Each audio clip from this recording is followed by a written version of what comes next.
तर बारामतीकरांनी पवारांकडे पाहून सुप्रिया सुळेंना मतदान केलं असं पाटील यांनी म्हटलंय। पवारांची कदाचित ही शेवटची निवडणूक असेल म्हणून सुळेंना मतदान।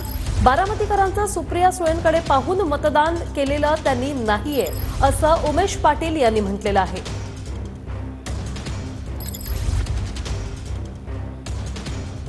एक त्यांना बारामतीमध्ये आता लोकसभा निवडणुकीमध्ये आघाडी मिळालेली आहे, मतांची आघाडी मिळालेली आहे। एक गोष्ट लक्षात घेतली पाहिजे, बारामतीकरांनी सुप्रिया सुळेंना मतदान नाही केलं।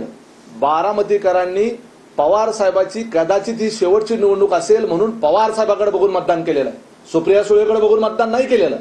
ही बाब जी आहे ती लक्षात घेण्याची गरज आहे।